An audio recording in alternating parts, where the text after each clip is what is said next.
in the Karli caves.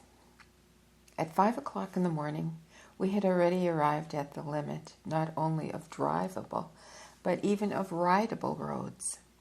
Our bullock cart could go no further. The last half-mile was nothing but a rough sea of stones. We had either to give up on our enterprise or to climb on all fours up an almost perpendicular slope, 200 feet high. We were utterly at our wits' end and meekly gazed at the historical mass before us, not knowing what to do next. Almost at the summit of the mountain, under the overhanging rocks, were a dozen black openings. Hundreds of pilgrims were crawling upwards, looking in their holiday dresses like so many green, pink, and blue ants. Here, however, our faithful Hindu friends came to the rescue. One of them, putting the palm of his hand to his mouth, produced a strident sound, something between a shriek and a whistle. This signal was answered from above by an echo, and the next moment several half-naked Brahmins, hereditary watchmen of the temple, began to descend the rocks as swiftly and skillfully as wild cats. 5 minutes later, they were with us, fastening round our bodies strong leather straps, and rather dragging than leading us upwards. Half an hour later, exhausted but perfectly safe, we stood before the porch of the chief temple, which until then had been hidden from us by giant trees and cactuses. This majestic entrance, resting on 4 massive pillars, which form a quadrangle, is 52 feet wide and is covered with ancient moss and carvings. Before it stands the lion column, so called from the 4 lions carved as large as nature, seated back to back at its base. Over the principal entrance, its sides covered with colossal male and female figures, is a huge arch, in front of which 3 gigantic elephants are sculpted in relief, with heads and trunks that project from the wall. The shape of the temple is oval. It is 128 feet long and 46 feet wide. The central space is separated on each side from the aisles by 42 pillars, which sustain the cupola-shaped ceiling. Further on is an altar which divides the first dome from the second one, which rises over a small chamber formerly used by the ancient Aryan priests for an inner secret altar. The 2 passages leading towards it come to a sudden end, which suggests that once upon a time either doors or walls which were there which no longer exist.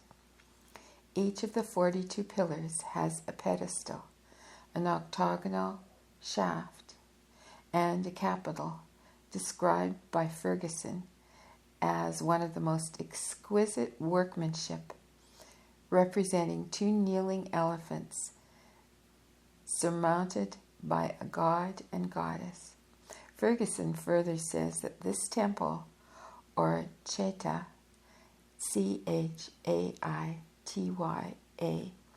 is older and better preserved than any other in India, and may be assigned to a period about 200 years BC, because Prinsep, Prinsep, who has read the inscription on the Silastamba pillar, asserts that the lion pillar was the gift of Ajmitra Ukasa, Agmitra Ukasa, the son of Saha Ravisoboti. And another inscription shows that the temple was visited by Dathamahara, otherwise Datharahamini, king of Ceylon. in the 20th year of his reign, that is to say, 163 years before our era. For some reason or other, Dr. Stevenson points to 70 years BC as the date, asserting that Karlim, or Karli,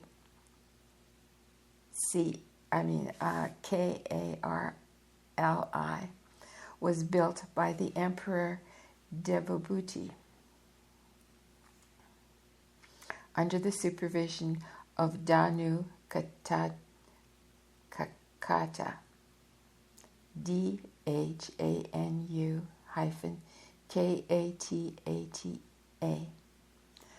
But how can this be maintained in view of the above-mentioned perfectly authentic inscriptions?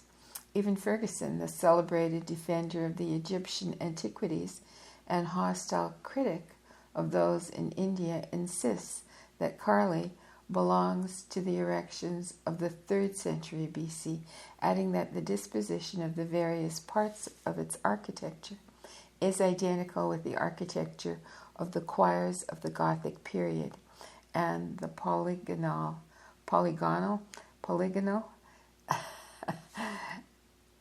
apsides of cathedrals.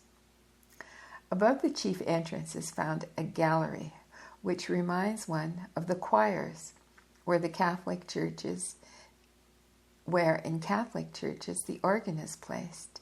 Besides the chief entrance, there are 2 lateral entrances leading to the aisles of the temple, and over the gallery there is a single spacious window in the shape of a horseshoe, so that the light falls on the daghopa, or altar, entirely from above, leaving the aisles sheltered by the pillars in obscurity, which increases as you approach the further end of the building. To the eyes of a spectator standing at the entrance, the whole daghopa shines with light, and behind it is nothing but impenetrable darkness, where no profane footsteps were permitted to tread. A figure on the daghopa, from the summit of which Raja priests used to pronounce verdicts to the people, is called Dharma Raja, from Dharma, the Hindu Minos, M-I-N-O-S. Above the temple are 2 stories of caves, in each of which are wide open galleries formed by huge carved pillars, and from these galleries an opening leads to roomy cells and corridors, sometimes very long, but quite useless, as they invariably come to an abrupt termination at solid walls, without a trace of an issue of any kind. The guardians of the temple have either lost the secret of further caves or conceal them jealously from Europeans. Besides the viharas already described, there are many others scattered over the slope of the mountain. These temple monasteries are all smaller than the first, but according to the opinion of some archaeologists, they are much older. To what century or epoch they belong is not known, except to a few Brahmins who keep silent. Generally speaking, the position of a European archaeologist in India is very sad. The masses, drowned in superstition, are utterly unable to be of any use to him, and the learned Brahmins, initiated into the mysteries of secret libraries and pagodas, do all they can to prevent archaeological research. However, after all that has happened, it would be unjust to blame the conduct of the Brahmins in these matters. The bitter experience of many centuries has taught them that their only weapons are distrust and circumspection. Without these, their natural history and the most sacred of their treasures would be irrevocably lost. Political coups d'etat which have shaken their country to its foundation, Mussulman invasions that proved fatal to its welfare, the all-destructive fanaticism of Muslim vandals and Catholic padres who are ready for anything in order to secure manuscripts and destroy them. All these form a good excuse for the actions of the Brahmins. However, in spite of these manifold destructive tendencies, there exist in many places in India vast libraries capable of pouring a bright and new light not only on the history of India itself, but also on the darkest problems of the universal history. Some of these libraries, filled with the most precious manuscripts, are in the possession of native princes and of pagodas attached to their territories, but the greater part is in the hands of the Jainas, Jainas, which is the oldest of Hindu sects, and the Rajputana Thakurs, whose ancient hereditary castles are scattered all over Rajasthan, like so many eagles' nests on high rocks. The existence of the celebrated collections in Jaisalmer, Jassulmer, and Patna is not unknown to the government, but they remain wholly beyond its reach. The manuscripts are written in an ancient and now completely forgotten language, intelligible only to the high priests and their initiated librarians. One thick folio is so sacred and inviolable that it rests on a heavy golden chain in the center of the temple of Chintamani, Chintamani, in Jaisalmer, Jassulmer, and is taken down only to be dusted and rebound at the advent of each new pontiff. This is the work of Somaditya, Suru Acharya. I'm sorry, I'm having trouble pronouncing these names. I'm going to spell that last one. Somaditya,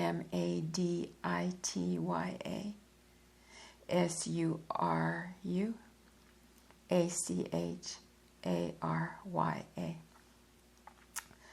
A great priest of the pre-Muslim time, well-known history. His mantle is still preserved in the temple and forms the robe of initiation of every new high priest. Colonel James Todd, who spent many years in India and gained the love of the people as well as of the Brahmins, a most uncommon trait in the biography of any Anglo-Indian, has written the only true history of India, but even he was never allowed to touch this folio. Natives commonly believe that he was offered initiation into the mysteries at the price of the adoption of their religion. Being a devoted archaeologist, he almost resolved to do so, but having to return to England on account of his health, he left this world before he could return to his adopted country, and thus the enigma of this new book of the Sibyl remains unsolved. The Thakurs of Rajputana, who are said to possess some of the underground libraries, occupy in India a position similar to the position of European feudal barons of the Middle Ages. Nominally, they are dependent on some of the native princes or on the British government, but de facto they are perfectly independent.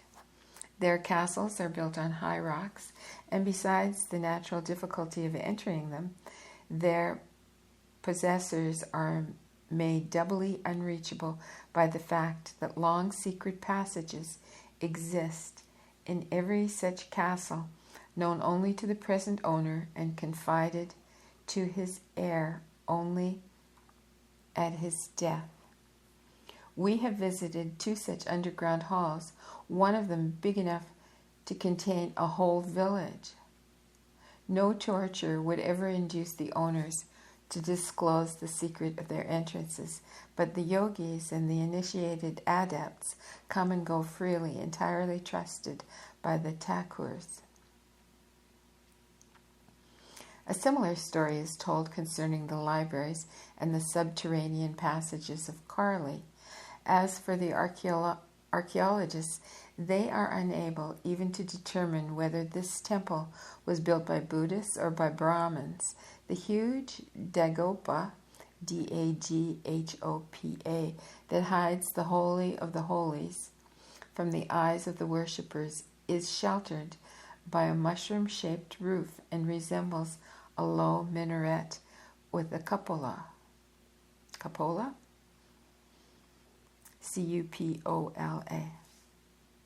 Roofs of this description are called umbrellas and usually shelter the statues of Buddha and of the Chinese sages. But on the other hand, the worshippers of Shiva who possess the temple nowadays assert that this low building is nothing but a lingam of Shiva.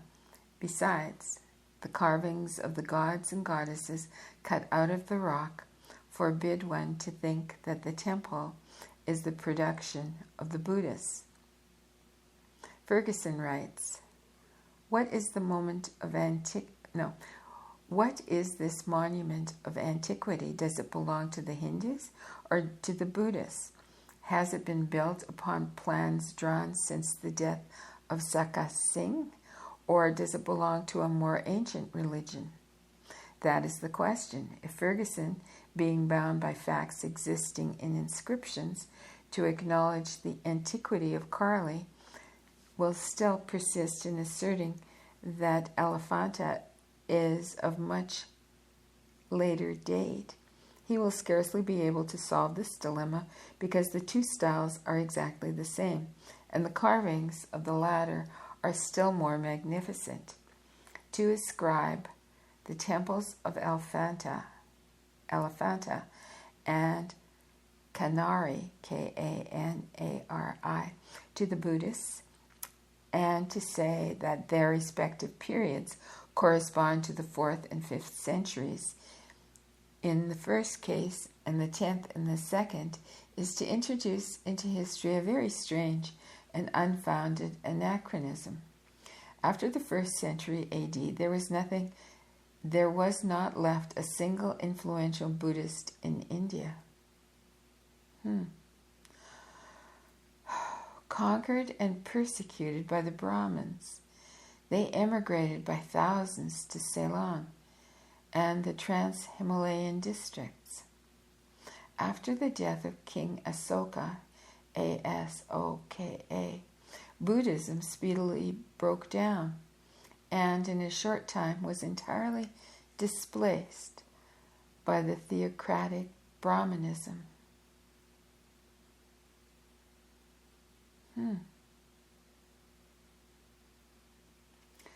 Ferguson's hypothesis that the followers of Sakya Singh, S-A-K-Y-A-S-I-N-G, driven out by intolerance from the continent, probably sought shelter on the islands that surrounded Bombay, would hardly sustain critical analysis. Elephanta and Salsetta are quite near to Bombay, 2 and 5 miles distant respectively, and they are full of ancient Hindu temples.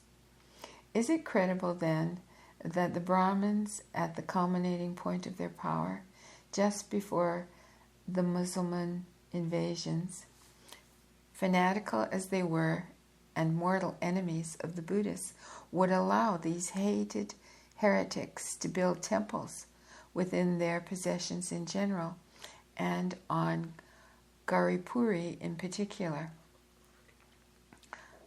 this latter being an island consecrated to their Hindu pagodas? I'm going to spell Gauripuri, G-H-A-R-I-P-U-R-I.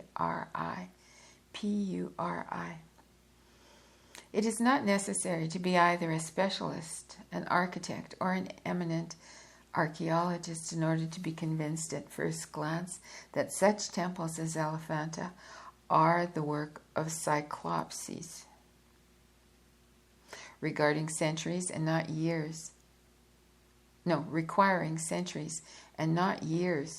for their construction, whereas in Karli everything is built and carved after a perfect plan. In Elephanta, it seems as if thousands of different hands had wrought at different times, each following its own ideas and fashioning after its own device. All three caves are dug out of a hard porphyry rock, Porphyry.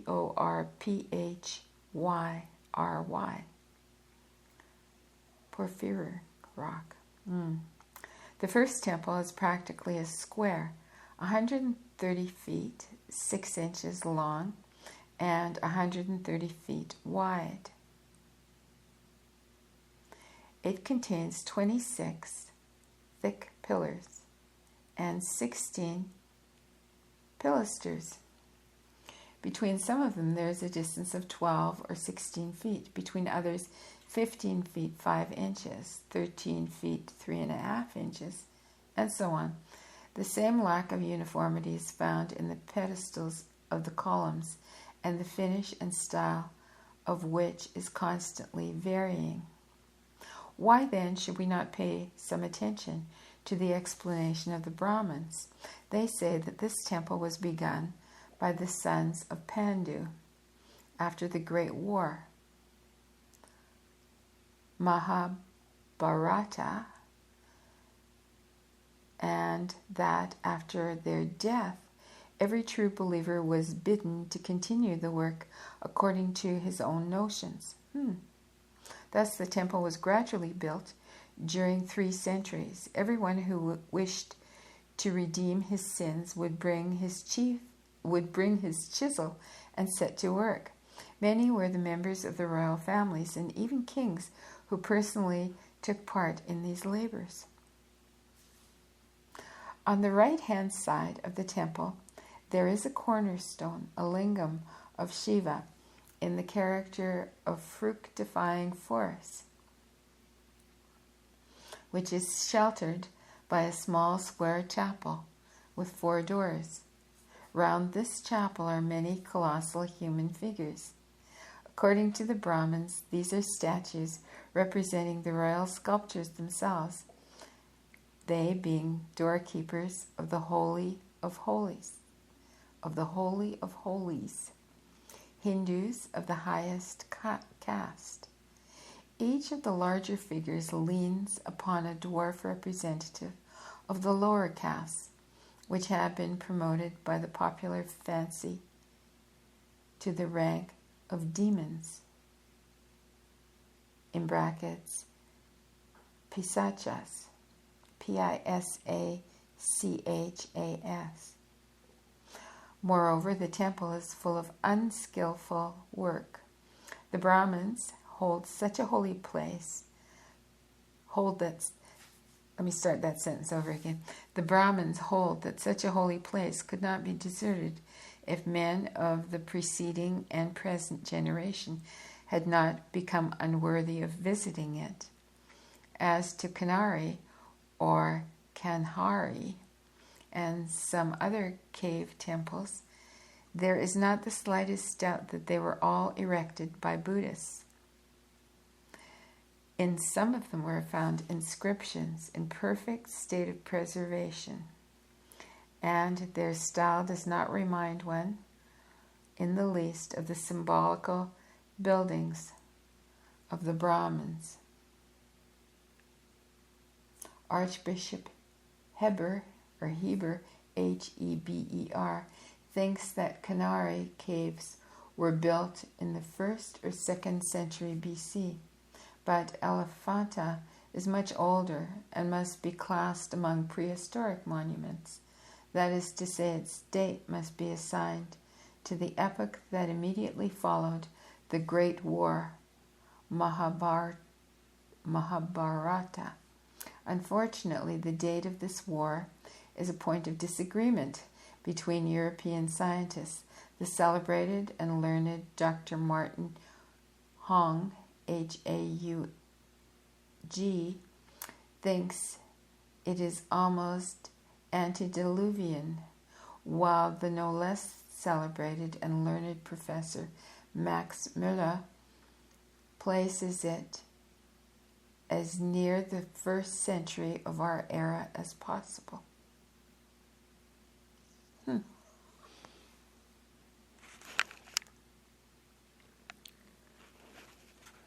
Well, I'm going to pause here and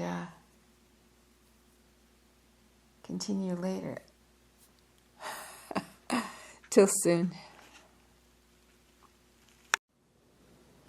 From the Caves and Jungles of Hindustan by Madame Blavatsky. The fair was at its culmination when, having finished visiting the cells, climbing over all the stories and examining the celebrated Hall of Wrestlers, we descended not by way of the stairs, of which there was no trace to be found, but after the fashion of pails bringing water out of a deep well, that is to say, by the aid of ropes. A crowd of about 3,000 persons had assembled from the surrounding villages and towns. Women were there, adorned from the waist down in brilliant-hued saris, with rings in their noses and their ears, their lips, and all parts of their limbs that could hold a ring. Their raven black hair, which was smoothly combed back, shone with coconut oil and was adorned with crimson flowers, which are sacred to Shiva and to Bhavani, the feminist aspect of this god. Before the temple, there were rows of small shops and tents where could be bought all the requisites for the usual sacrifices: aromatic herbs, incense, sandalwood, rice, gulab, and the red powder with which the pilgrims sprinkled first the idol and then his own face. Fakirs, Bairagis, Hosseins, the whole body of the mendicant brotherhood was present among the crowd. Wreathed in chaplets, with long, uncombed hair twisted at the top of the head into a regular chignon, and with bearded faces, they presented a very funny likeness to naked apes. Some of them were covered with wounds and bruises due to mortification of the flesh. We also saw some boonies, snake charmers, with dozens of various snakes around their waists, necks, arms, and legs. Models well worthy of the brush of a painter who intended to depict the image of a male fury. One jaguar was especially remarkable. His head was covered with a turban of cobras. Expanding their hoods and raising their leaf-like dark green heads, these cobras hissed furiously and so loudly that the sound was audible 100 paces away. Their stings in quotes, quivered like lightning, and their small eyes glittered with anger at the approach of every passer-by. The expression, the sting of a snake, is universal, but it does not describe accurately the process of inflicting a wound. The sting of a snake is perfectly harmless. To induce the poison into the blood of a man or an animal, the snake must pierce the flesh with its fangs, not prick with its sting. The needle-like eye teeth of a cobra communicate with the poison gland, and if this gland is cut out of the cobra will not live more than 2 days. Accordingly, the supposition of some skeptics that the boonies cut out this gland is quite unfounded. The term hissing is also inaccurate when applied to cobras. They do not hiss. The noise they make is exactly like the death rattle of a dying man. The whole body of a cobra is shaken by this loud and heavy growl. Here we happen to be witness to a fact which I relate exactly as it occurred, without indulging in explanations or hypotheses of any kind. I leave it to naturalists, the solution of the enigma. Expecting to be well paid, the cobra-turbaned Buni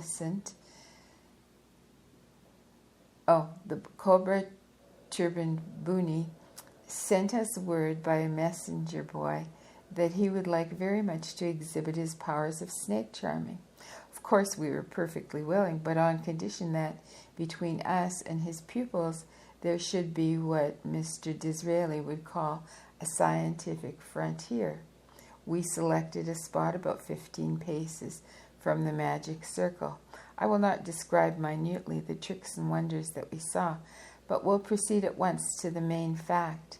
With the aid of a vaguda, a kind of musical pipe of bamboo, the Buni caused all the snakes to fall into a sort of cataleptic sleep. The melody that he played, monotonous, low, and original to the last degree, nearly sent us into sleep ourselves. At all events, we all grew extremely sleepy without any apparent cause. We were aroused from this half-lethargy by our friend, Gulab Singh, who gathered a handful of grass perfectly unknown to us and advised us to rub our temples and eyelids with it. Then the Buni produced from a dirty bag of a kind of round stone something like a fish's eye, or an onyx with a white spot in the center, not bigger than a 10-kopeck bit. He declared that anyone who bought that stone would be able to charm any cobra. It would produce no effect on snakes of other kinds, though, paralyzing the creature and then causing it to fall asleep. Moreover, by his account, this stone is the only remedy for a bite of a cobra. You have only to place this talisman on the wound, where it will stick so firmly that it cannot be torn off until all the poison is absorbed into it, when it will fall off by itself and all danger will be past. Being aware that the government gladly offers any premium for the invention of a remedy for the bite of a cobra, we did not show any unreasonable interest on the appearance of this stone. In the meanwhile, the Buni began to irritate his cobras. Choosing a cobra 8 feet long, he literally enraged it. Twisting its tail around a tree, the cobra aroused and hissed. The Buni quietly let it bite its finger, on which we all saw drops of blood. A unanimous cry of horror arose in the crowd, but Master Buni stuck the stone on his finger and proceeded with his performance.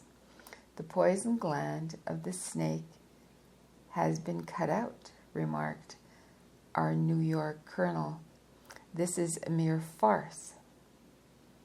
As if in answer to this remark, the Buni seized the neck of the cobra and after a short struggle fixed a match into its mouth so that it remained open.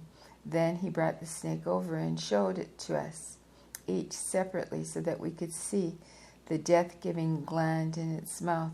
But our colonel would not give up his first impressions so easily. The gland is in its place right enough, he said, but how are we to know that it really does contain poison? Then a live hen was brought forward, and tying its legs together, the Buni placed it beside the snake. But the latter would pay no attention at first to this new victim, but went on hissing at the Buni, who teased and irritated it until it at last actually struck the wretched bird. The hen made a weak attempt to cackle, then shuddered once or twice and became still. The death was instantaneous. Facts will remain facts, the most exacting critic and disbeliever notwithstanding. This thought gives me courage to write what happened further. Little by little, the cobra grew so infuriated that it became evident the jaguar himself did not dare to approach it. As if glued to the trunk of the tree by its tail, the snake never ceased diving into space, with its upper part trying to bite everything. A few steps from us was somebody's dog. It seemed to attract the whole of the bunny's attention for some time, sitting on his haunches as far as possible from his raging pupil. He stared at the dog with motionless, glassy eyes, and then began a scarcely audible song. The dog grew restless, putting his legs between its tails. He tried to escape, but remained as if fastened to the ground. After a few seconds, he crawled nearer and nearer to the bunny, whining but unable to tear his gaze away from the charmer. I understood his object, and I felt awfully sorry for the dog, but to my horror I suddenly felt that my tongue would not move. I was perfectly unable either to get up or to even raise my finger. Happily, this fiendish scene was not prolonged. As soon as the dog was near enough, the cobra bit him. The poor animal fell on its back, made a few convulsive movements with his legs, and shortly died. We could no longer doubt that there was poison in the gland. In the meanwhile, the stone had dropped from the bunny's finger, and he approached to show us the healed member. We all saw the trace of the prick, a red spot, not bigger than the head of an ordinary pin. Next, he made his snakes rise on their tails, and holding the stone between his first finger and thumb, he proceeded to demonstrate its influence on the cobras. The nearer his hand approached to the head of the snake, the more the reptile's body recoiled. Looking steadfastly at the stone, they shivered and one by one dropped as if paralyzed. The bunny then made straight for our skeptical colonel and made him an offer to try the experiment himself. We all protested vigorously, but he would not listen to us, and he chose a cobra of very considerable size. Armed with a stone, the colonel bravely approached the snake. For a moment I felt positively petrified with fright. Inflating its hood, the cobra made an attempt to fly at him, and then suddenly stopped short, and after a pause began following with all its body the circular movements of the colonel's hand. Then he put the stone quite close to the reptile's head, and the snake staggered as if intoxicated. Its hissing grew weak. Its hood dropped helplessly on both sides of the head, and its eyes closed. Drooping lower and lower, the snake fell at last on the ground like a stick and slept. Only then did we breathe freely. Taking the sorcerer aside, we expressed our desire to buy the stone, to which he easily assented, and to our great astonishment asked for it only 2 rupees. The talisman became my own property, and I still keep it. The bunny asserts, and our Hindu friends confirm the story, that it is not a stone, but an excrescence. It is found in the mouth of one of the cobras. It is found in the mouth of one cobra in 100, between the bone of the upper jaw and the skin of the palate. This stone, in quotes, is not fastened to the skull, but hangs, wrapped in skin, from the palate, and so it's easily cut off. But after this operation, the cobra is said to die. If we are to believe Bushi Nath, for that was our sorcerer's name, this excrescence confers upon the cobra who possessed it the rank of king over the rest of his kind. Such a cobra, said the bunny, is like a Brahmin, a Dvorja Brahmin, amongst the Shudras. They all obey him. There exists, moreover, a poisonous toad that can also sometimes possess this stone, but its effect is much weaker. To destroy the effect of a cobra's poison, you must apply the toadstone not later than 2 minutes after the infliction of the wound, but the stone of a cobra is effectual to the last. Its healing power is certain as long as the heart of the wounded man has not ceased to beat. Bidding us goodbye, the Buni advised us to keep the stone in a dry place and never to leave it near a dead body, also to hide it during the sun and moon eclipses. Otherwise, he said, it will lose all its power.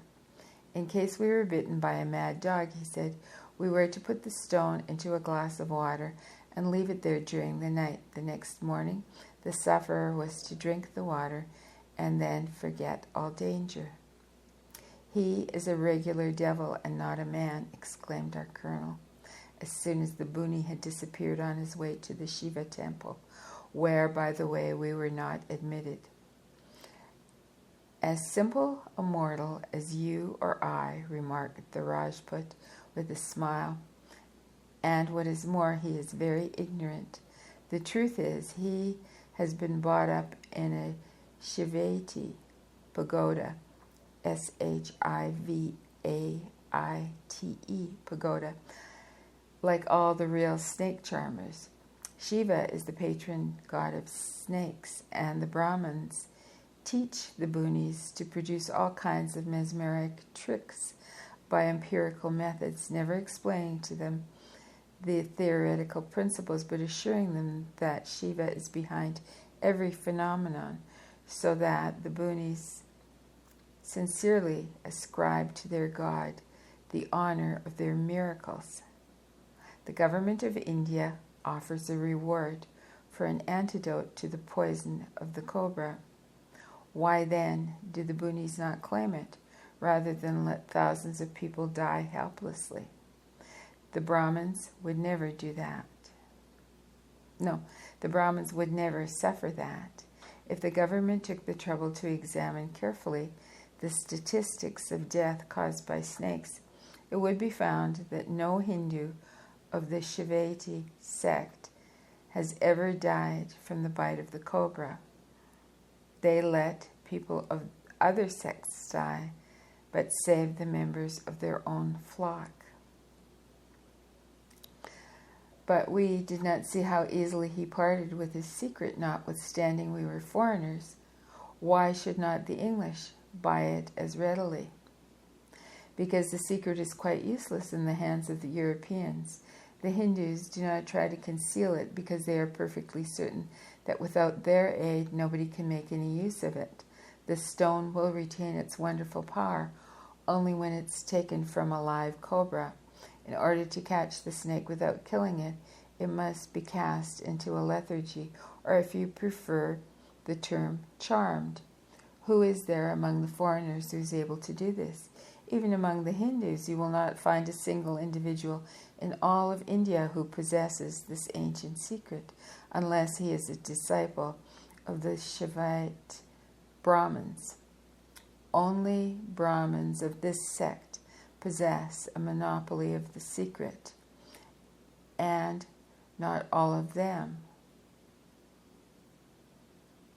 not even all of them, only those, in short, who belong to the pseudo-Patanjali school, who are usually called Bhuta Aztecs, Bhuta ascetics. Bhuta ascetics. Now there exists, scattered all over the whole of India, only about half a dozen of their pagoda of schools, and the inmates would rather part with their own very lives than with their secret. We have paid only 2 rupees for a secret, which proved as strong as the colonel's hands as in the hands of the Buni. Is it then so difficult to procure a store of these stones? Our friend laughed. In a few days, said he, the talisman will lose all its healing powers in your inexperienced hands. This is the reason why he let it go at such a low price. which he is, probably at this moment, sacrificing before the altar of his deity. I guarantee you a week's activity for your purchase, but after that time, it will only be fit to be thrown out of the window. We soon learned how true were these words. On the following day, we came across a little girl bitten by a green scorpion. She seemed to be in the last convulsions. No sooner had we applied the stone than the child seemed relieved, and in an hour she was gaily playing about, whereas even in the case of the sting of a common black scorpion, the patient suffers for 2 weeks. But when about 10 days later we tried the experiment of the stone upon a poor coolie just bitten by a cobra, it would not even stick to the wound, and the poor wretch shortly expired. I do not take upon myself to offer either a defense or an explanation of the virtues of the stone. I simply state the facts and leave the future career of the story to its own fate.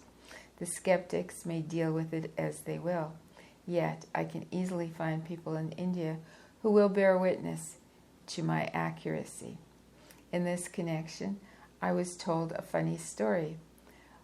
When Dr., and in brackets it says, now Sir J, close bracket, when Dr. Fayrer, Fayrer,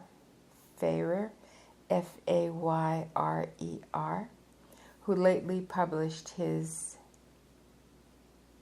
Thanatophidia book, Thanatophidia, a book on the venomous snakes of India, a work well known throughout Europe, he categorically stated in it that his disbelief in the wondrous snake charmers of India. However, about a fortnight or so after the book appeared amongst the Anglo-Indians, a cobra bit his own cook. A boonie who happened to pass by readily offered to save the man's life. It stands to reason that the celebrated naturalist would not accept such an offer. Nevertheless, Major Kelly and other officers urged him to permit the experiment, declaring that in spite of all, in less than an hour his cook would be no more. He gave his consent, but it happened that in less than an hour the cook was quietly preparing dinner in the kitchen, and it is added Dr. Fayrer seriously thought of throwing his book into the fire. The day grew dreadfully hot. We felt the heat of the rocks in spite of our thick-soled shoes. Besides the general curiosity aroused by our presence and the unceremonious persecutions of the crowd, we were becoming tiring. And the unceremonious persecutions of the crowd were becoming tiring. We resolved to go home, that is to say, return to the cool cave 600 paces from the temple, where we were to spend the evening and to sleep. We would wait no longer for our Hindu companions who had gone to see the fair, so we started by ourselves. And this concludes another section of this chapter. The chapter is called In the Karli Caves. I hope you're enjoying it. Till soon.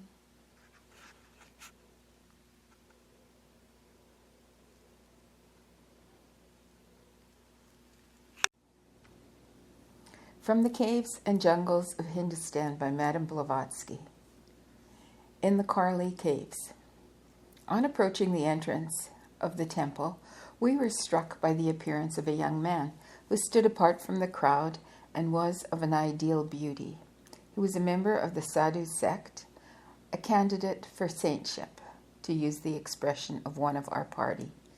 The Sadhus differ greatly from every other sect. They never appear unclothed, do not cover themselves with damp ashes, wear no painted signs on their faces or foreheads, and do not worship idols. Belonging to the Advaiti Adwaiti section of the Vedantic school, they believe only in Parabrahm, the Great Spirit. The young man looked quite decent in a light yellow costume, a kind of nightgown without sleeves. He had long hair, and his head was covered. His elbow rested on the back of a cow, which was itself well calculated to draw attention, for in addition to her 4 perfectly shaped legs, she had a 5th growing out of her hump. This wonderful freak of nature used its 5th leg as if it were a hand or an arm, hunting and killing tiresome flies, scratching its head with the hoof. At first we thought it was a trick to draw attention, and we even felt offended with the animal as well as its handsome owner. But coming ever nearer, we saw that this was no trick, but an actual sport of mischievous nature. From the young man, we learned that the cow had been presented to him by the Maharaja Holkar, Holkar, and that her milk had been his only food during the last 2 years. Sadhus are aspirants to the Raj Yoga, and, as I have said above, usually belong to the school of the Vedanta. That is to say, they are disciples of initiates who have entirely resigned the life of the world and lead a life of monastic chastity. Between the sadhus and the Shivati Bunis, there exists a mortal enmity, which manifests itself by a silent contempt on the side of the sadhus, and on that of the Bunis by constant attempts to sweep their rivals off the face of the earth. This antipathy is as marked as that between light and darkness, and reminds one of the dualism of the Ahura Mazda, Ahura-Mazda, and Ahriman, Ahriman, of the Zoroastrians. Masses of people look up to the first as to magi, sons of the sun and of the divine principle, while the latter are dreaded as dangerous sorcerers. Having heard most wonderful accounts of the former, we were burning with anxiety to see some of the miracles ascribed to them by some even among the Englishmen. We eagerly invited the sadhu to visit our vihara, Vihara, during the evening, but the handsome ascetic sternly refused, for the reason that we were staying within the temple of the idol worshippers, the very air of which would prove antagonistic to him.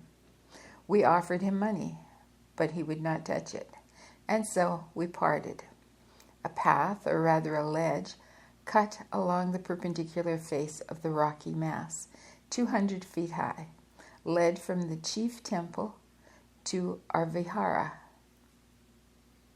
A man needs good eyes, sure feet, and a very strong head to avoid sliding down the precipice at the first false step.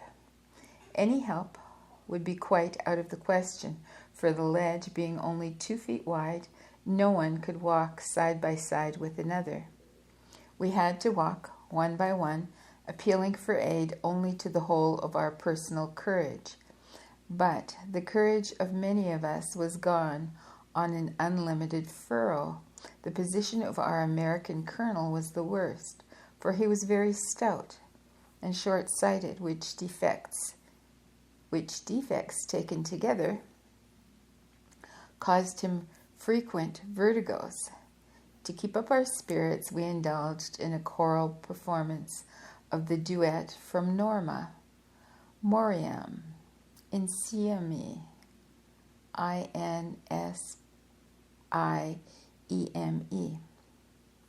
holding each other's hands the while to ensure our being spared by death or dying, all four in the company. But the colonel did not fail to frighten us nearly out of our lives. We were already halfway up to the cave when he made a false step, staggered, lost hold of my hand, and rolled over the edge. We three, having to clutch the bushes and stones, were quite unable to help him. A unanimous cry of horror escaped us, but died away as we perceived that he had succeeded in clinging to the trunk of a small tree which grew on the slope a few steps below us. Fortunately, we knew that the colonel was good at athletics and remarkably cool in danger. Still, the moment was a critical one. The slender stem of the tree might give way at any moment. Our cries of distress were answered by the sudden appearance of the mysterious sadhu with his cow. They were quietly walking along about 20 feet below us on such invisible projections of the rock that a child's foot could barely have found room to rest there, and they both traveled as calmly and even carelessly as if a comfortable causeway were beneath their feet. Instead of a vertical rock, the sadhu called out to the colonel to hold on and to us to keep quiet. He patted the neck of the monstrous cow and untied the rope by which he was leading her. Then with both hands he turned her head in our direction and clucked with his tongue. He called "Cha," which means go, C-H-A-L, go. With a few wild goat-like bounds, the animal reached our path and stood before us motionless. As for the sadhu himself, his movements were as swift and as goat-like. In a moment he'd reached the tree, tied the rope around the colonel's body, put him on his legs again, and then rising higher, with one effort of his strong hand he hoisted him up to the path. Our colonel was with us once more, rather pale and with the loss of his pince-nez, but not of his presence of mind. An adventure that had threatened to become a tragedy ended in a farce. "What is to be done now?" was our unanimous inquiry. "We cannot let you go alone any further." "In a few moments we'll be in the dark and we shall be lost," said Mr. Y, the colonel's secretary. And indeed, the sun was dipping below the horizon and every moment was precious. In the meanwhile, the sadhu had fastened the rope around the cow's neck again and stood before us on the pathway, evidently not understanding a word of our conversation. His tall, slim figure seemed as if suspended in the air above the precipice. His long black hair, floating in the breeze, alone showed that in him we beheld a living being and not a magnificent statue of bronze. Forgetting our recent danger and the present awkward situation, Miss X, who was a born artist, exclaimed, "Look at the majesty of that pure profile. Observe the pose of that man. How beautiful are his outlines seen against that golden and blue sky. One would say a Greek Adonis, not a Hindu."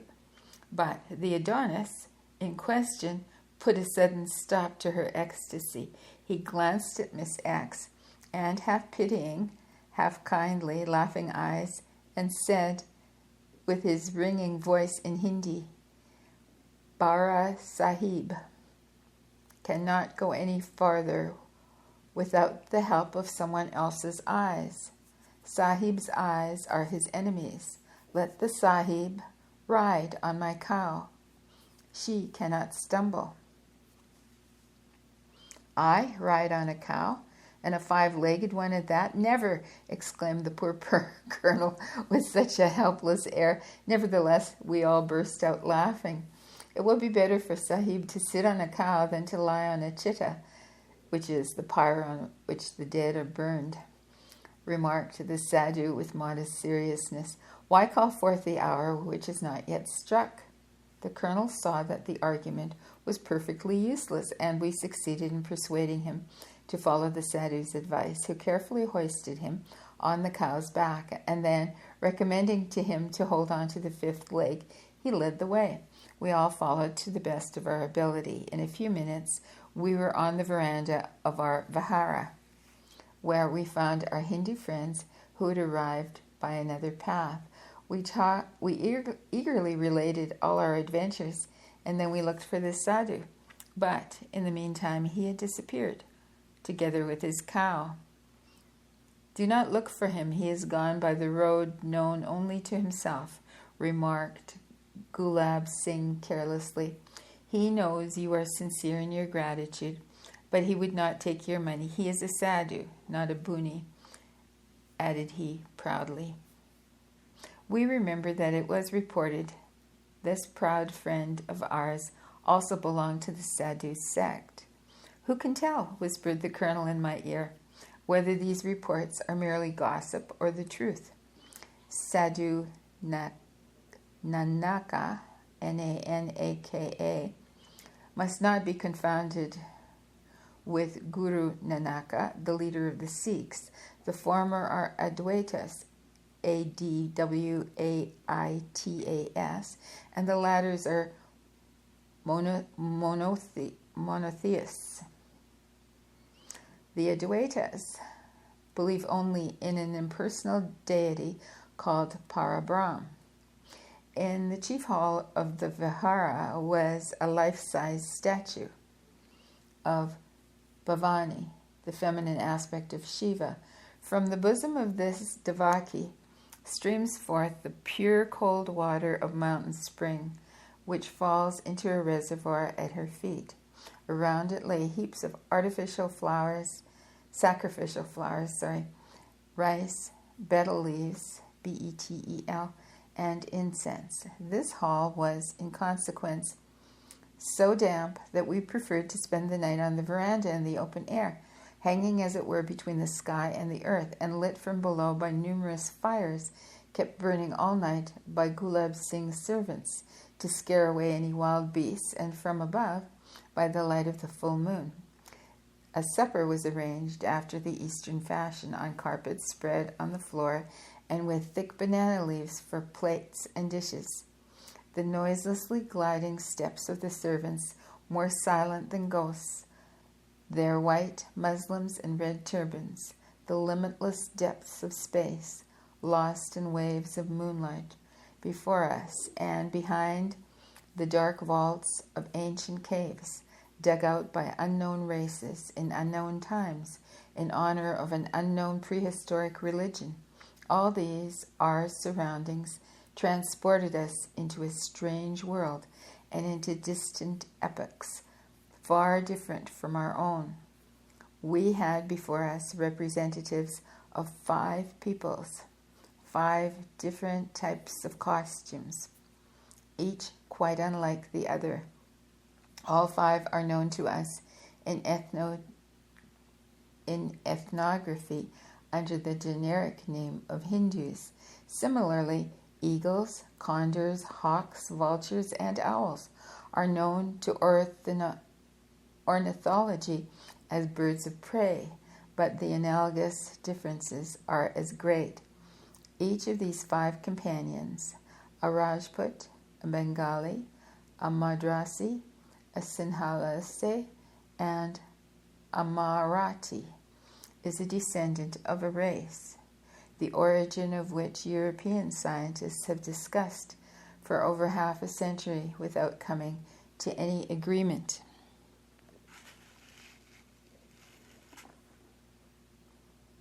And I'm going to pause here, and we're still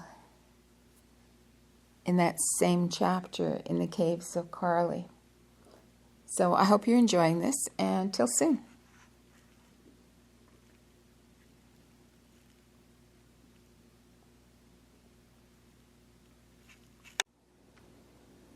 From the Caves and Jungles of Hindustan by Madame Blavatsky. In the Karli Caves. On approaching the entrance of the temple, we were struck by the appearance of a young man who stood apart from the crowd and was of an ideal beauty. He was a member of the Sadhu sect, a candidate for saintship, to use the expression of one of our party. The Sadhus differ greatly from every other sect. They never appear unclothed, do not cover themselves with damp ashes, wear no painted signs on their faces or foreheads, and do not worship idols. Belonging to the Advaiti, Adwaiti section of the Vedantic school, they believe only in Parabrahm, the Great Spirit. The young man looked quite decent in a light yellow costume, a kind of nightgown without sleeves. He had long hair, and his head was covered. His elbow rested on the back of a cow, which was itself well calculated to draw attention, for in addition to her 4 perfectly shaped legs, she had a 5th growing out of her hump. This wonderful freak of nature used its 5th leg as if it were a hand or an arm, hunting and killing tiresome flies, scratching its head with the hoof. At first we thought it was a trick to draw attention, and we even felt offended with the animal as well as its handsome owner. But coming ever nearer, we saw that this was no trick, but an actual sport of mischievous nature. From the young man, we learned that the cow had been presented to him by the Maharaja Holkar, Holkar, and that her milk had been his only food during the last 2 years. Sadhus are aspirants to the Raj Yoga, and, as I have said above, usually belong to the school of the Vedanta. That is to say, they are disciples of initiates who have entirely resigned the life of the world and lead a life of monastic chastity. Between the sadhus and the Shivati Bunis, there exists a mortal enmity, which manifests itself by a silent contempt on the side of the sadhus and on that of the Bunis by constant attempts to sweep their rivals off the face of the earth. This antipathy is as marked as that between light and darkness, and reminds one of the dualism of the Ahura Mazda, Ahura-Mazda, and Ahriman, Ahriman, of the Zoroastrians. Masses of people look up to the first as to magi, sons of the sun and of the divine principle, while the latter are dreaded as dangerous sorcerers. Having heard most wonderful accounts of the former, we were burning with anxiety to see some of the miracles ascribed to them by some even among the Englishmen.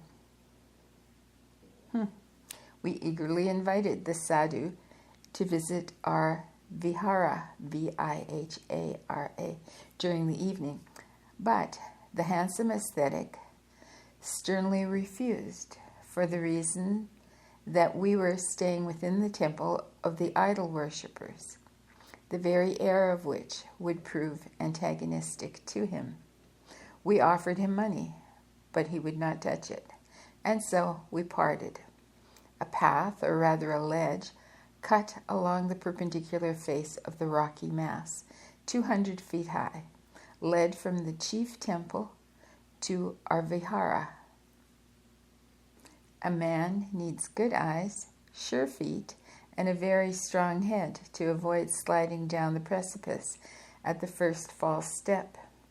Any help would be quite out of the question, for the ledge being only 2 feet wide, no one could walk side by side with another. We had to walk one by one, appealing for aid only to the whole of our personal courage. But the courage of many of us was gone on an unlimited furrow. The position of our American colonel was the worst, for he was very stout and short-sighted, which defects taken together caused him frequent vertigos. To keep up our spirits, we indulged in a choral performance of the duet from Norma, Moriam, Insieme, Insieme, holding each other's hands the while to ensure our being spared by death or dying, all four in the company. But the colonel did not fail to frighten us nearly out of our lives. We were already halfway up to the cave when he made a false step, staggered, lost hold of my hand, and rolled over the edge. We three, having to clutch the bushes and stones, were quite unable to help him. A unanimous cry of horror escaped us, but died away as we perceived that he had succeeded in clinging to the trunk of a small tree which grew on the slope a few steps below us. Fortunately, we knew that the colonel was good at athletics and remarkably cool in danger. Still, the moment was a critical one. The slender stem of the tree might give way at any moment. Our cries of distress were answered by the sudden appearance of the mysterious sadhu with his cow. They were quietly walking along about 20 feet below us on such invisible projections of the rock that a child's foot could barely have found room to rest there, and they both traveled as calmly and even carelessly as if a comfortable causeway were beneath their feet. Instead of a vertical rock, the sadhu called out to the colonel to hold on and to us to keep quiet. He patted the neck of the monstrous cow and untied the rope by which he was leading her. Then with both hands he turned her head in our direction and clucked with his tongue. He called "Cha," which means go, C-H-A-L, go. With a few wild goat-like bounds, the animal reached our path and stood before us motionless. As for the sadhu himself, his movements were as swift and as goat-like. In a moment he'd reached the tree, tied the rope around the colonel's body, put him on his legs again, and then rising higher, with one effort of his strong hand, he hoisted him up to the path. Our colonel was with us once more, rather pale and with the loss of his pince-nez, but not of his presence of mind. An adventure that had threatened to become a tragedy ended in a farce. "What is to be done now?" was our unanimous inquiry. "We cannot let you go alone any further." "In a few moments we'll be in the dark and we shall be lost," said Mr. Y, the colonel's secretary. And indeed, the sun was dipping below the horizon and every moment was precious. In the meanwhile, the sadhu had fastened the rope around the cow's neck again and stood before us on the pathway, evidently not understanding a word of our conversation. His tall, slim figure seemed as if suspended in the air above the precipice.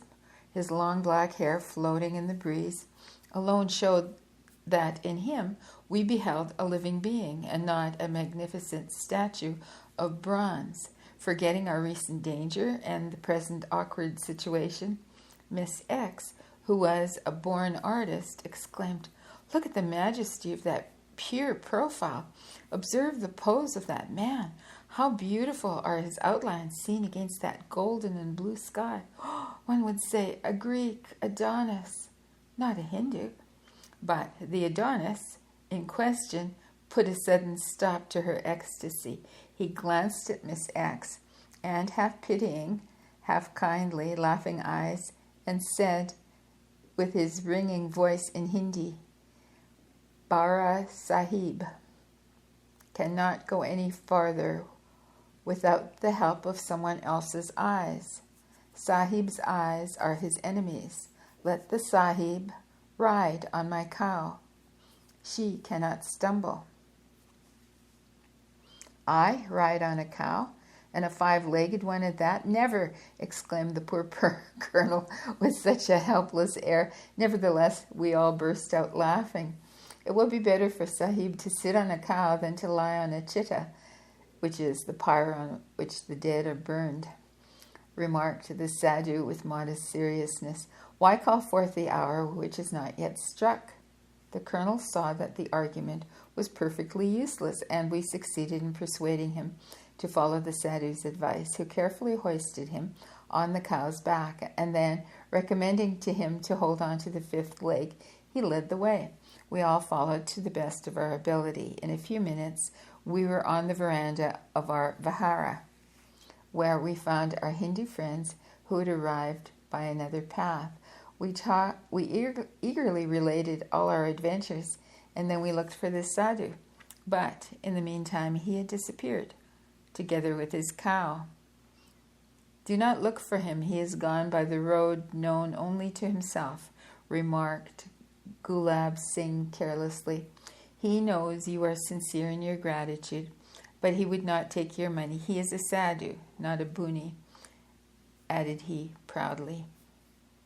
We remember that it was reported this proud friend of ours also belonged to the sadhu sect. "Who can tell," whispered the colonel in my ear, "whether these reports are merely gossip or the truth?" Sadhu Nanaka, Nanaka, must not be confounded with Guru Nanaka, the leader of the Sikhs.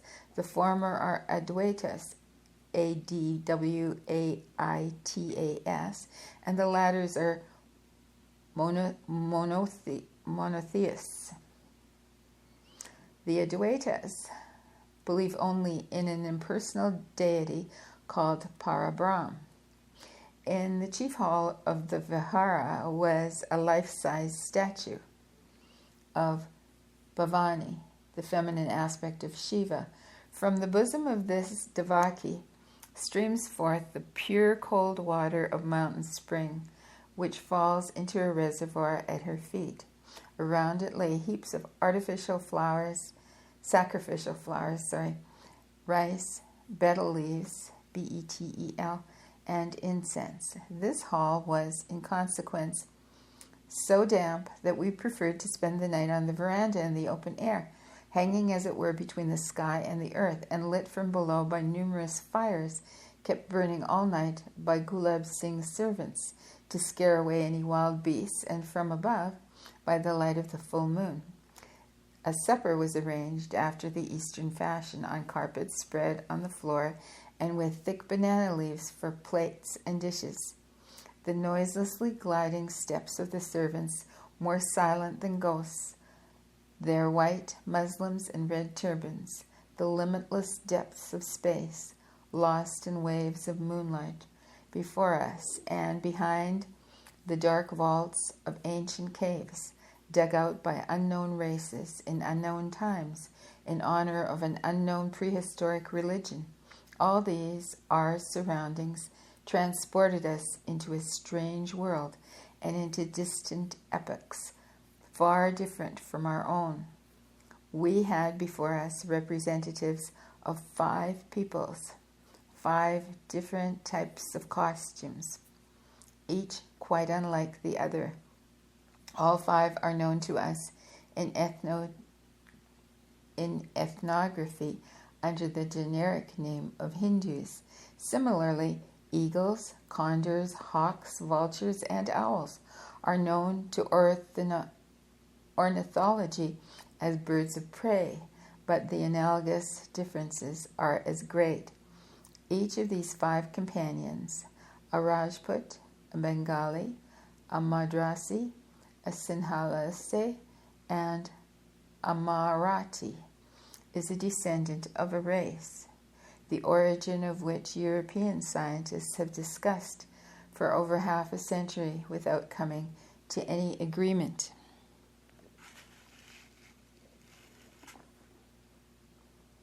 And I'm going to pause here, and we're still in that same chapter in the caves of Karli.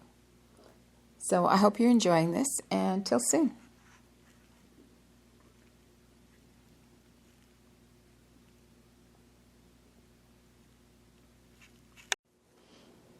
From the Caves and Jungles of Hindustan by Madame Blavatsky.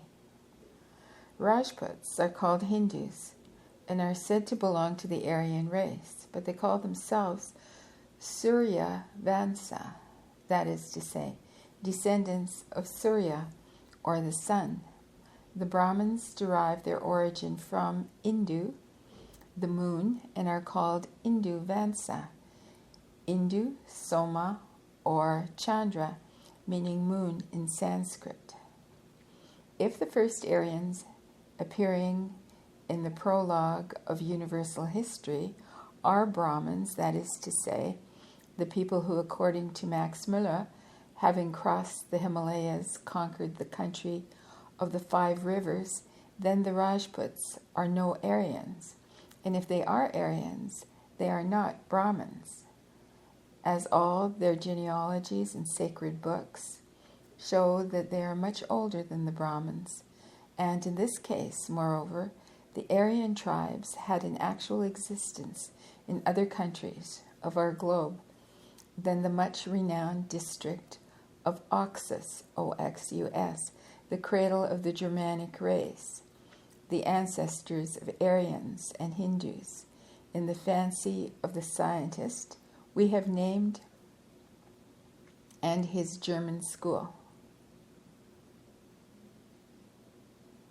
In the fancy of the scientist, we have named and his German school.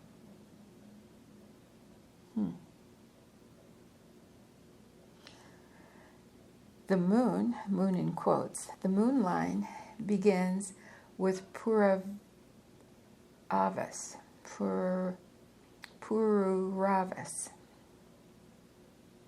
and then it says in brackets, see the genealogical tree prepared by Colonel Todd from the MS Puranas in the Odipur archives. That is to say, 2,200 years before Christ, and much later than Ikshvaku, the patriarch of the Suryavasa, the 4th son of Pururavas, Rech, R-E-C-H, stands at the head of the line of the moon race, and only in the 15th generation after him appears Harita, who founded the Kanshikagotra, the Brahmin tribe. The Rajputs hate the latter. They say the children of the sun and Rama have nothing in common with the children of the moon and Krishna. As for the Bengalis, according to their traditions and history, they are aborigines.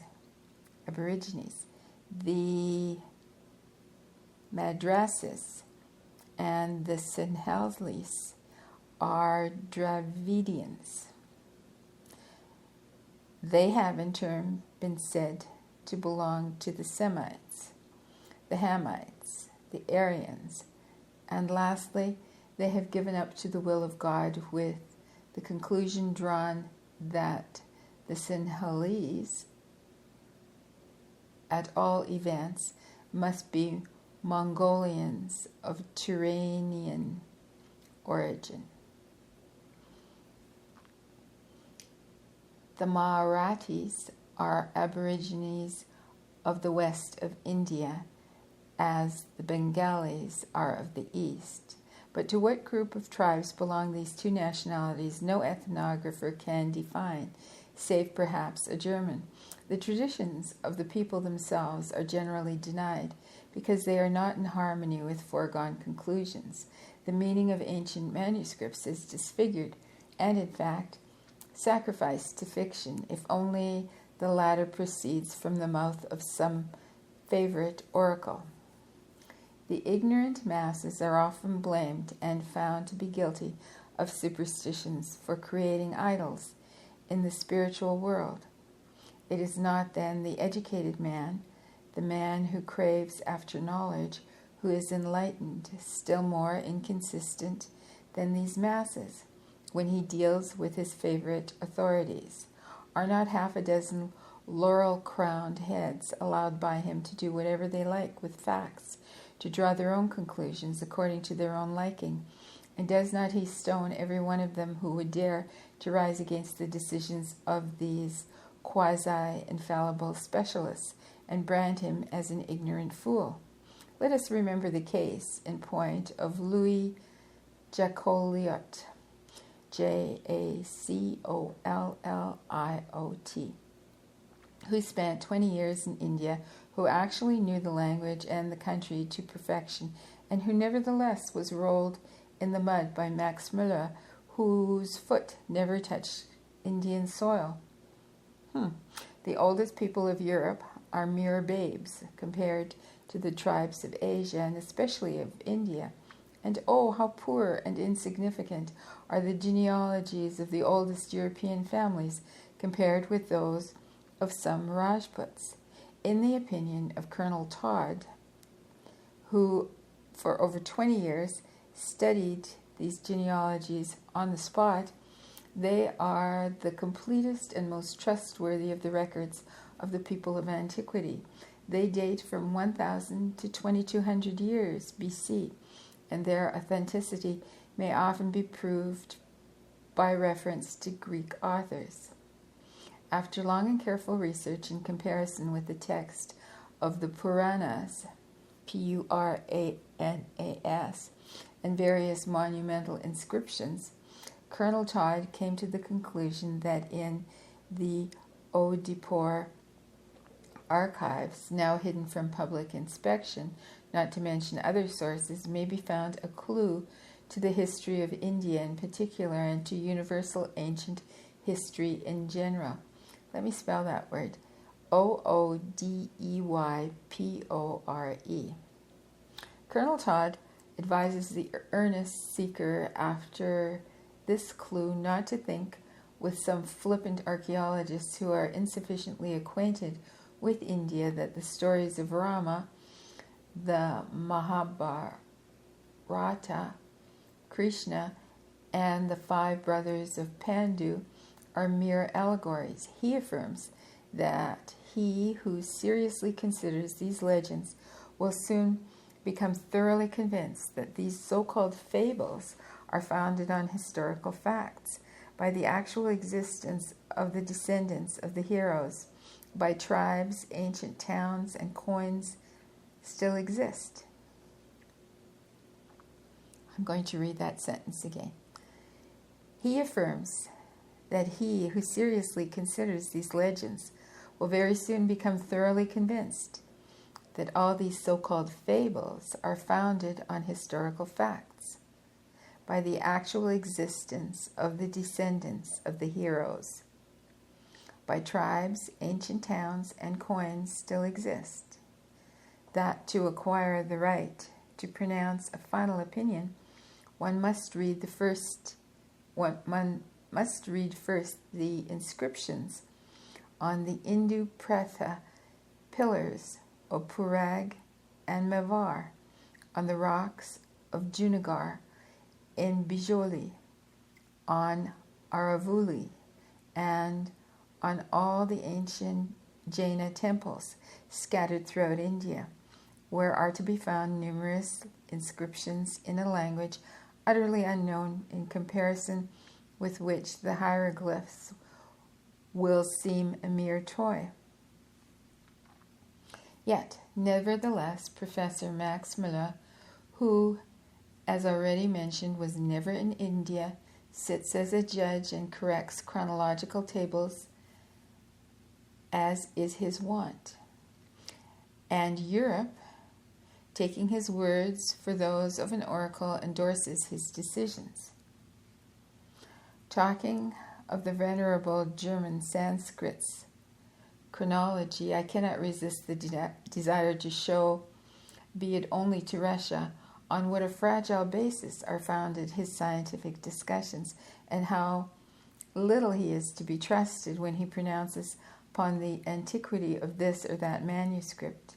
These pages are of a superficial and descriptive nature, and as such make no pretense to profound learning, so that what follows may seem incongruous.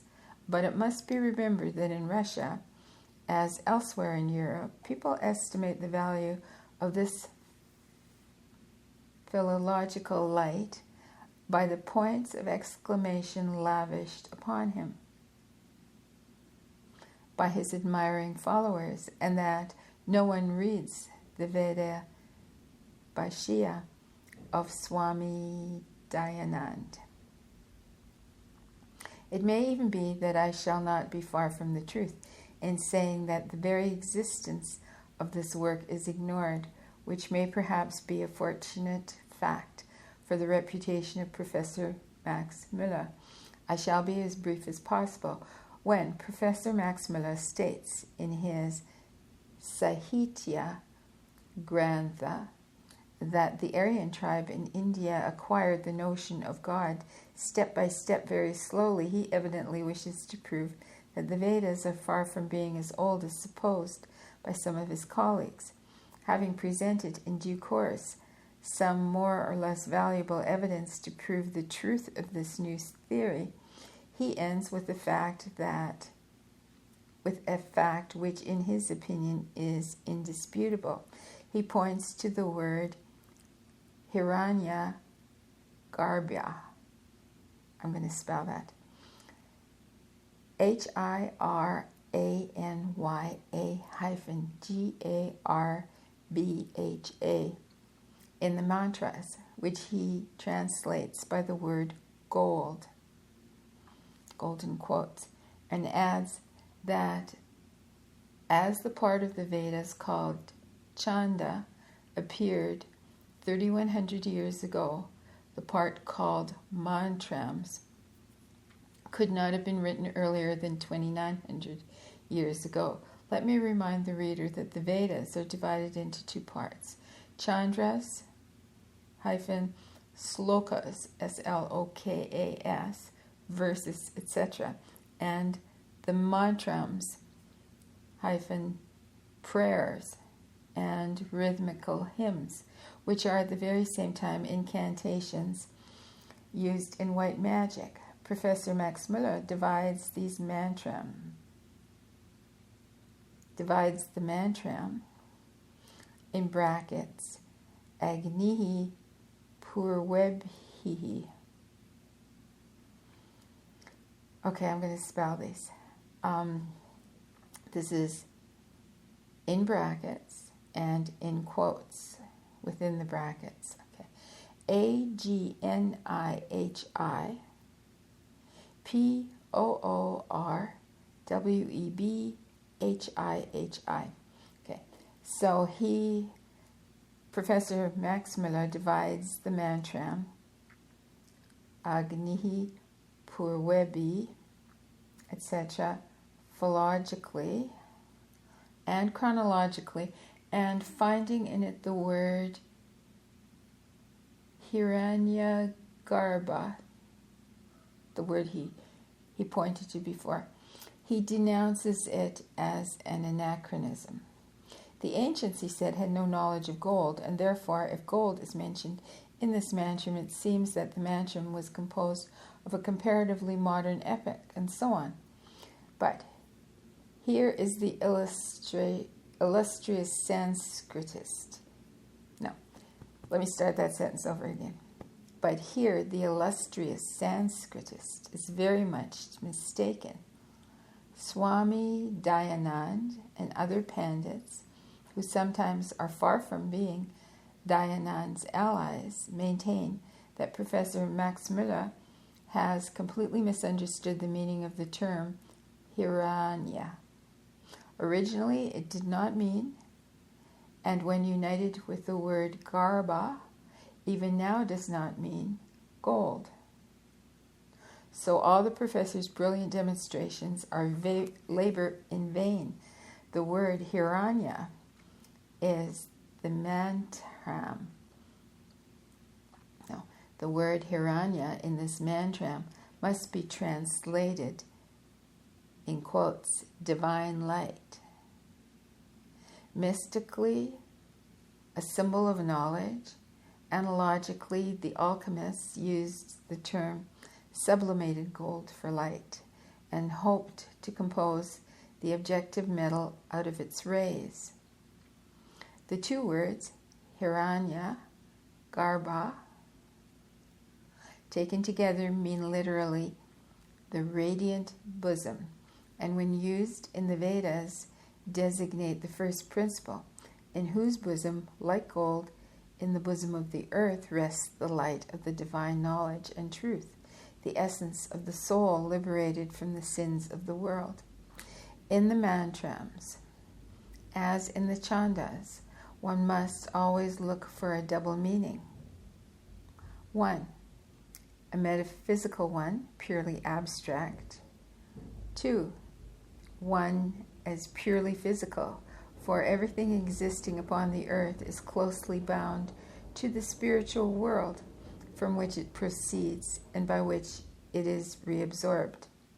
For instance, Indra, the god of thunder, Surya, the sun god, Vayu, Vayu, the god of the wind, and Agni, Agni, god of fire, all four depending on the first divine principle, expand accordingly to the mantram from Hiranya Garbha, the radiant bosom.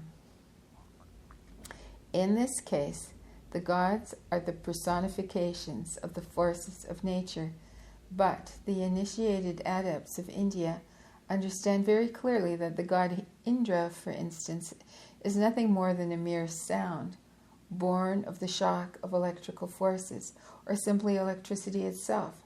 Surya is not the god of the sun, but simply the center of fire in our system, the essence whence came fire, warmth, light, and so on. The very thing, namely, which no European scientist steering an even course between Tyndall and Schroeder has yet defined. The concealed meaning has totally escaped Professor Max Muller's attention, and this is why, clinging to the dead letter, he never hesitates before cutting a Gordian knot. How then can he be permitted to pronounce upon the antiquity of the Vedas when he is so far from the right understanding of the language of these ancient writings? The above is a resume of Dayanand's argument, and to him the Sanskritists must apply for further particulars, which they will certainly find in his Rigvedadi Bhashya Bhumika.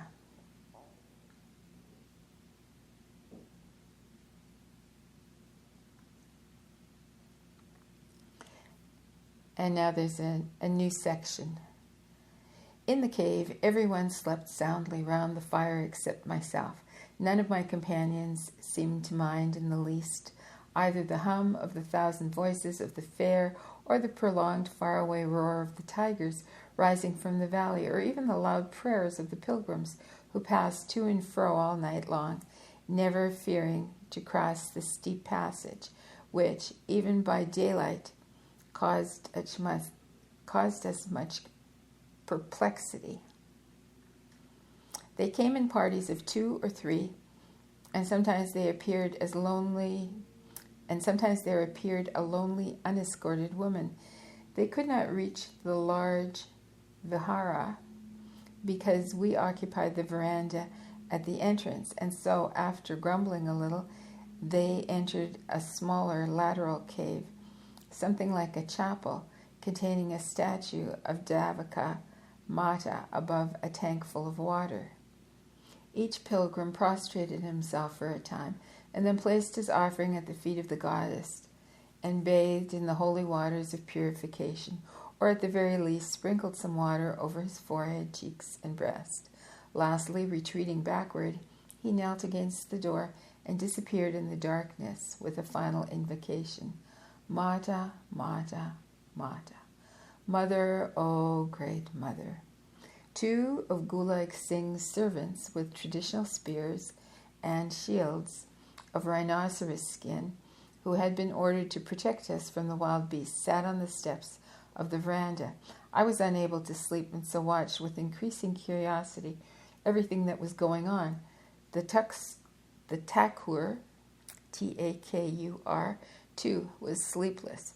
Every time I raised my eyes, heavy with fatigue, the first object upon which they fell was the giant figure of our mysterious friend.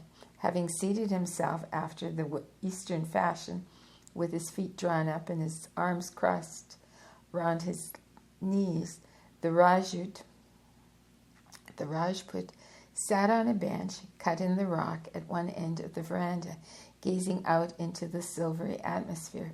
He was so near the abyss that the least incautious movement would expose him to great danger. But the granite goddess Bhavani herself could not be more impenetrable. The light of the moon before him was so strong that the black shadow under the rock which sheltered him was doubly impenetrable, shrouding his face in absolute darkness. From time to time, the flame of the sinking wires, leaping up, shed its hot reflection on the dark brown face, enabling me to distinguish its sphinx-like lineaments and its shining eyes, as unmoving as the rest of the features. What am I to think? Is he simply sleeping, or is he in that strange state, that temporary annihilation of bodily life? Only this morning he was telling us how initiate Raj yogis were able to plunge into this state at will. Oh, if I could only go to sleep. Suddenly, a loud, prolonged hissing quite close to my ear made me start, trembling with indistinct reminiscences of cobras. The sound was strident and evidently came from the hay upon which I rested. Then it struck. 1, 2. It was our American alarm clock. It always traveled with me. I could not help laughing at myself and at the same time feeling a little ashamed of my involuntary fright. But neither the hissing nor the loud sound of the clock nor my sudden movement had made Miss X raise her sleepy head, awakened Gulab Singh, who still hung over the precipice. Another half hour passed, and the faraway roar of the festivity was still heard, but everything around me was calm and still. Sleep fled further and further from my eyes. A fresh, strong wind arose before the dawn, rustling the leaves and then shaking the tops of the trees, and rose above the abyss. My attention became absorbed by the group of 3 Rajputs before me, by the 2 shield-bearers and their master. I cannot tell why I was especially attracted at this moment by the sight of the long hair of the servants, which was waving in the wind, though the place they occupied was comparatively sheltered. I turned my eyes upon the Sahib, and the blood in my veins stood still. The veil of somebody's topi, which hung beside him, tied to a pillar, was simply whirling in the wind, while the hair of the Sabit himself lay still, as if it had been glued to his shoulders. Not a hair moved, not a single fold of his light muslin garment. No statue could be more motionless. What is this, then? I said to myself. Is it delirium? Is it a hallucination? Or a wonderful, inexplicable reality? I shut my eyes, telling myself I must look no longer. But a moment later, I again looked up, startled by a crackling sound from above the steps. The long, dark silhouette of some animal appeared at the entrance, clearly outlined against the blue, pale sky. I saw it in profile, its long, tall tail lashing to and fro. Both the servants rose swiftly and noiselessly and turned their heads toward Gulab Singh, as if asking for orders. But where was Gulab Singh? In the place which but a moment ago he occupied, there was no one. I sprang up. A tremendous roar deafened me, filling the Vihara, awakening the slumbering echoes and resounding like the softened rumbling of thunder over all the borders of the precipice.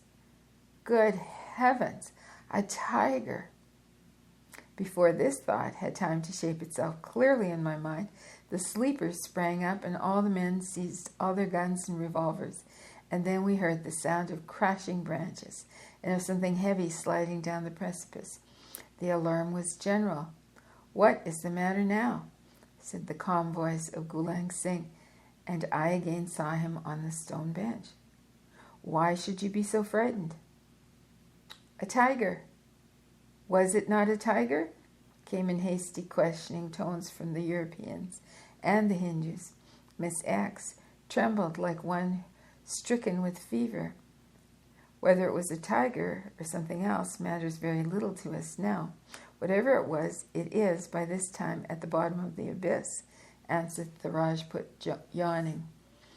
I wonder the government does not destroy all these horrid animals, sobbed poor Miss X, who evidently believed firmly in the omnipotence of her executive.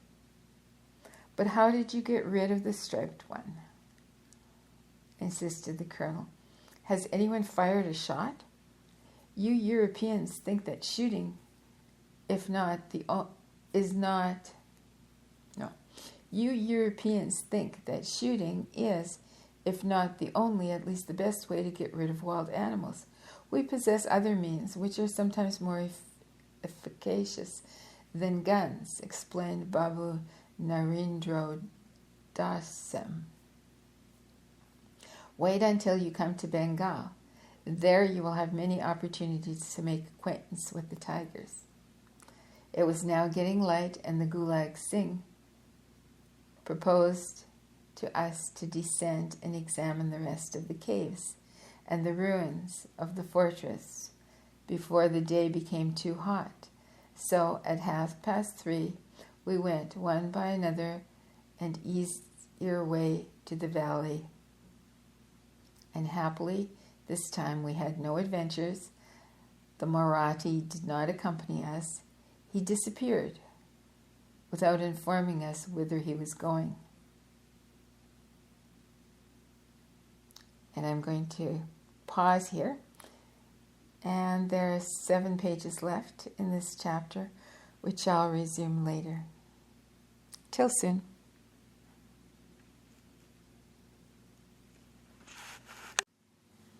From the Caves and Jungles of Hindustan by Madame Blavatsky. We saw Logar, a fortress which was captured by Shivaji from the Mughals of 1670, and the ruins of the hall where the widow of Nana Farnavis, under the pretext of an English protectorate, became de facto the captive of General Wellesley in 1804, with a yearly pension of 12,000 rupees. We then started for the village of Vargaon, Vargaon, once fortified and still very rich.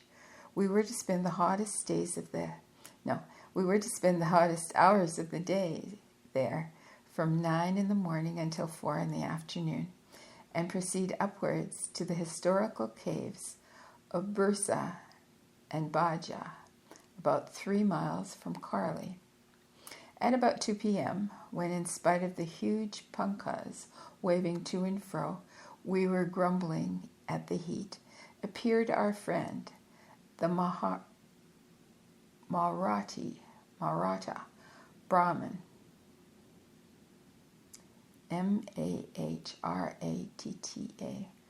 Maratha Brahmin, whom we thought we had lost on the way, accompanied by 6 Dakhnis, who are inhabitants of the Deccan Plateau. He was slowly advancing, seated almost on the ears of his horse, which snorted and seemed very unwilling to move.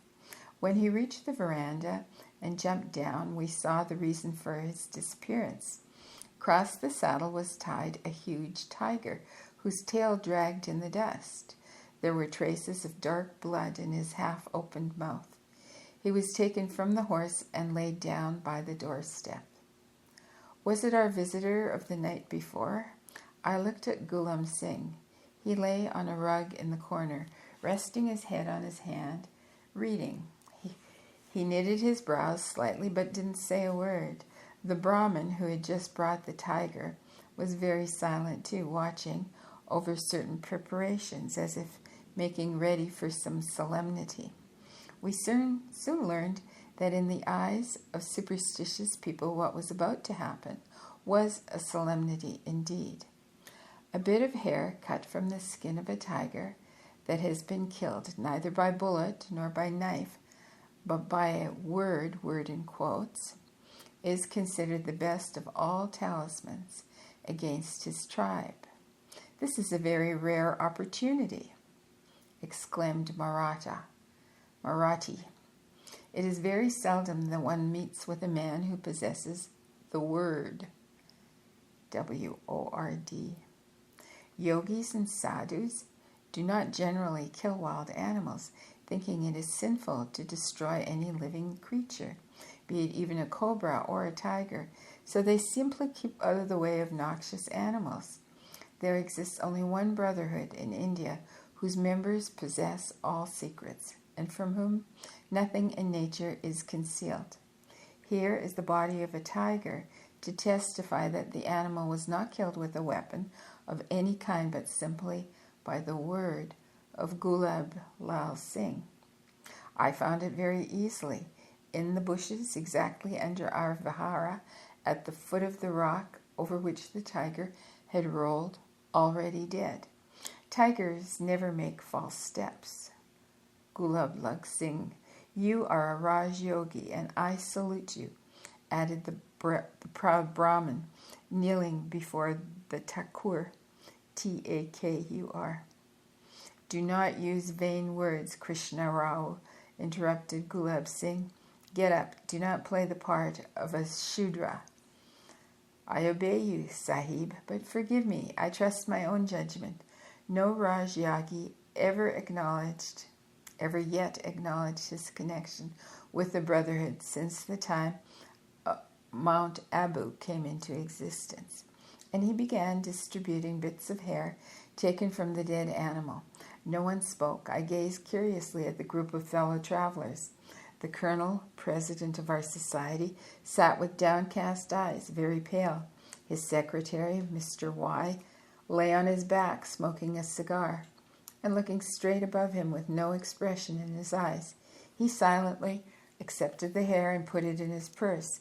The Hindus stood round the tiger, and the Sinhalese traced mysterious signs on its forehead.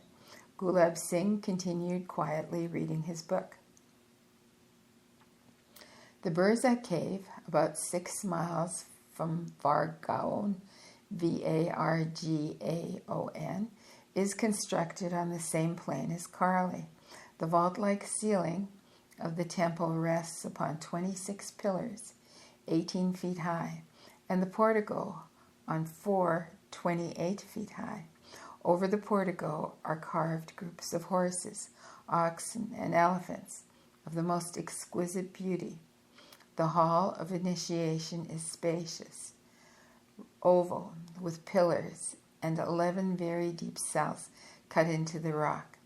The Baja caves are older and more beautiful. Inscriptions may be seen showing that all these temples were built by Buddhists, or rather by Jainas. Modern Buddhists believe in one Buddha only, Gautama, prince of Kapilavastu, 6 centuries before Christ, whereas the Jainas recognize a Buddha in each of their 24 divine teachers, in brackets, Tirthankaras, the last of whom was the guru of Gautama. This disagreement is very embarrassing when people try to conjecture the antiquity of this or that Vihara or Chaitya. Chaitya is spelled C-H-A-I-T-Y-A. The origin of the Jaina sect is lost in the remotest unfathomed antiquity. So the name of the Buddha mentioned in the inscriptions may be attributed to the last of the Buddhas as easily as the first who lived. See Todd's genealogy. A long time before 2200 BC. One of the inscriptions in the Bara cave, B-A-I-R-A cave, for instance, in cuneiform form, in cuneiform characters says, from an Aztec in Nasik, Nassik, to the one who is worthy, to the holy Buddha, purified from sins, heavenly and great. This tends to convince scientists that the cave was cut out by Buddhists.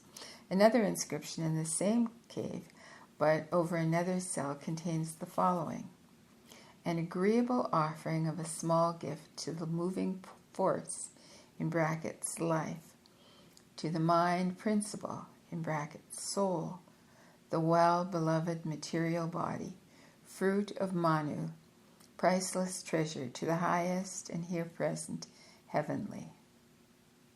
Of course, the conclusion is drawn that the building does not belong to the Buddhists, but to the Brahmins who believe in Manu.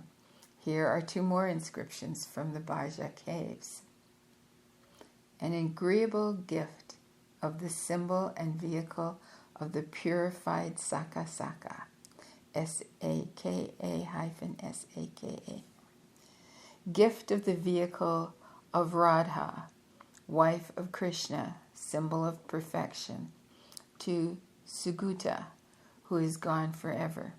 Sugata again is one of the names of Buddha, a new contradiction. It was somewhere here in the neighborhood of Vargaon that the Marathis seized Captain Vaughan and his brother, who were hanged after the Battle of Kirki, Khirki. Next morning, we drove to Chinchor, or as it's called here, Chinchod, Chinchood. This place is celebrated in the annals of Deccan, Dekkan. Here one meets with a repetition in miniature of what takes place on a larger scale at Lhasa, L'Hassa, in Tibet. As Buddha incarnates in every new Dalai Lama, so here Gunpati, in brackets Ganesha, the god of wisdom with the elephant's head, is allowed by his father Shiva to incarnate in the eldest son of a certain Brahmin family. There is a splendid temple erected in his honor where the avatars, in brackets incarnations, of Gunpati have lived and received adoration for over 200 years. This is how it happened. About 250 years ago, a poor Brahmin couple were promised in sleep by the god of wisdom that he would incarnate in their eldest son. The boy was named Maroba, which is one of God's titles, in order of the deity. Maroba grew up, married, and begot several sons, after which he was commanded by the god to relinquish the world and finish his days in the desert. There, during 22 years, according to the legend, Maroba wrought miracles, and his fame grew day by day. He lived in an impenetrable jungle in the corner of a thick forest that covered Chinchud in those days. Ganpati appeared to him once more and promised to incarnate in his descendants for 7 generations. After this, there was no limit to his miracles. So that the people began to worship him and ended by building a splendid temple for him. At last, Maroba gave orders to the people to bury him alive in a sitting position, with an open book in his hands, and never to open his grave again under penalty of his wrath and maledictions. After the burial of Maroba, Gunpati incarnated in his firstborn, who began a conjuring career in his turn, so that Maroba Dio, Maroba Dio the First was replaced by Chintanman Dio the First. This latter god had 8 wives and 8 sons. The tricks of the eldest of these sons, Narayan Dio I, became so celebrated that his fame reached the ears of the Emperor Alamgir, Alamgir. In order to test the extent of his deification, Alamgir sent him a piece of cow's tail wrapped in rich stuffs and coverings. Now, to touch the tail of a dead cow is the worst of all degradations for a Hindu. On receiving it, Narayan sprinkled the parcel with water, and when the stuffs were unfolded, there was found enclosed in them a nosegay of white syringa, Syringa, instead of the ungodly tail. This transformation rejoiced the emperor so much that he presented the god with 8 villages to cover his private expenses. Narayan's social position and property were inherited by Chintaman Dio II, whose heir was Dharmahar, and lastly, Narayan II came into power. He drew down the malediction of Gunpati by violating the grave of Maroba, and this is why his son, the last of the gods, is to die without issue. When we saw him, he was an aged man, about 90 years old. He was seated on a kind of platform. His head shook and his eyes idiotically stared without seeing us, the result of his constant use of opium. On his neck, ears, toes shone precious stones, and all around were spread offerings. We had to take off our shoes before we were allowed to approach this half-ruined relic. On the evening of the same day, we returned to Bombay. 2 days later, we were to start off on our long journey to the northwest provinces, and our route promised to be very attractive. We were to see Nasik, Nassik, one of the few towns mentioned by Greek historians, its caves, and the Tower of Rama, to visit Allahabad, the ancient Prayaga, the metropolis of the Moon Dynasty, built at the confluence of the Ganges and the Yamuna. Benares, the town of 5,000 temples, as many monkeys. Kanpur, notorious for the bloody revenge of Nana Sahib, the remains of the city of the sun, destroyed according to the computations of Colebrook, Colebrooke, Colebrooke, 6,000 years ago. Agra and Delhi, and then, having explored Rajasthan with its 1,000 Thakur castles, fortresses, ruins, and legends, we were to go to Lahore, the metropolis of the Punjab, and lastly, to stay for a while in Amritsar, Amritsar. There, in the Golden Temple, built in the center of the Lake of Immortality, was to be held the first meeting of the members of our society, Brahmins, Buddhists, Sikhs, etc. In a word, the representatives of 1,001 sects of India, who all sympathized more or less with the idea of the brotherhood of humanity of our Theosophical society. And that concludes that chapter. And the next chapter is called Vanished Glories. Okay, so till then.